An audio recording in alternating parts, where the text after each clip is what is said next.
16 ka mga pasahero sa fast craft ang gidala sa ospital human mga angol sa putanan sa panagbangga sa gisakyan lang fast craft ug usa ka cargo vessel samtang milawig sila subay sa Mactan Channel kagahapon sa hapon.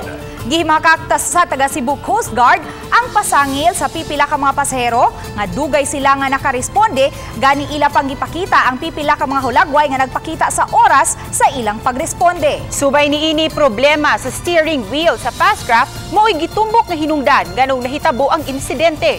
Ani ang report.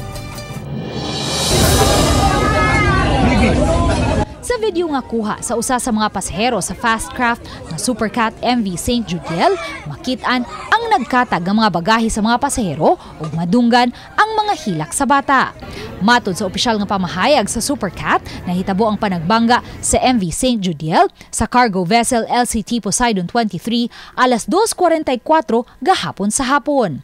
Giguroy na sa tugboat ang fast craft paingon sa Pier 1, diin gipakanaog ang 208 ka mga pasahero ug crew.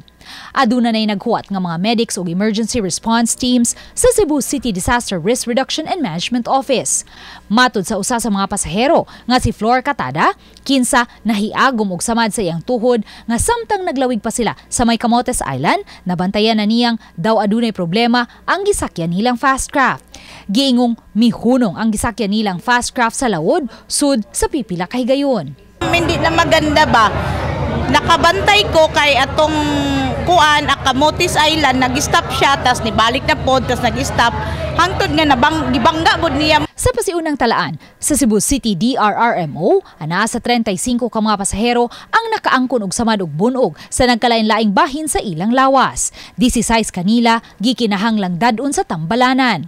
Usa kanila ang 73 anyos nga si Editha Campaner nga may samad og bunog sa iyang mata. Gikan sa Naval Biliran Province si Campaner ug milawig lang paingon sa Sugbo aron kuhaon ang resulta sa iyang CT scan.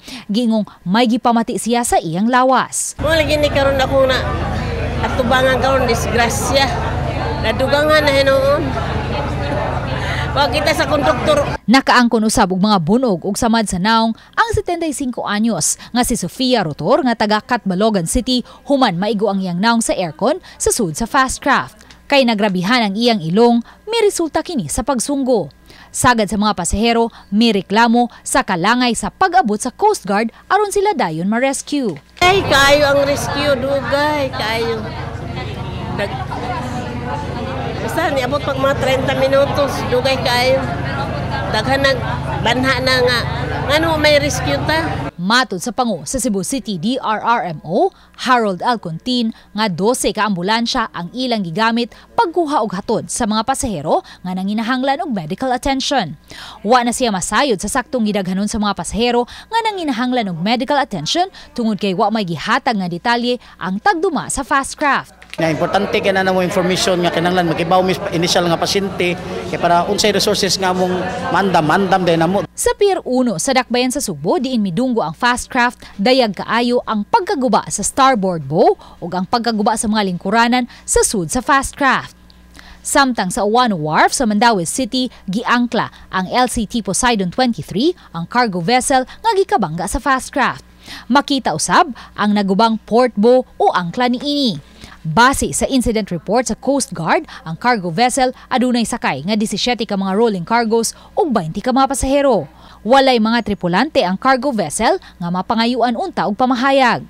Sa resulta sa ilang pasiunang investigasyon, matod sa Coast Guard Mandaue Substation nga may problema sa steering wheel ang fast craft nga tungod niini wa na makalihok pa ang timon. Ang Supercat nag-encounter gud doon ma'am kanang steering kaspalte. Siyempre kung mag-steering kaspalte ko sa kabarko ma'am, wala na siya ikuan.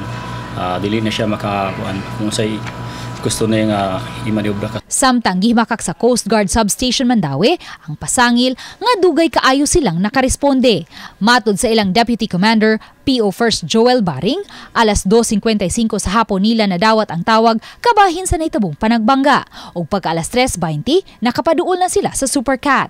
May napakita silang mga hulagway sa ilang pagresponde di inapakita ang oras ug ang petsa. More or less ma'am, mga 30 minutes. Muna na pinakataas na mo responding pero 10 minutes after na receive information nagbuhat na mig initial nga kuan nga action para lang makakita og mga asset para assist sa makaadto sa area. Uban ni Marlon Melgazo o Godfrey Rilien, Luan Merondina. Balitang Bisdak.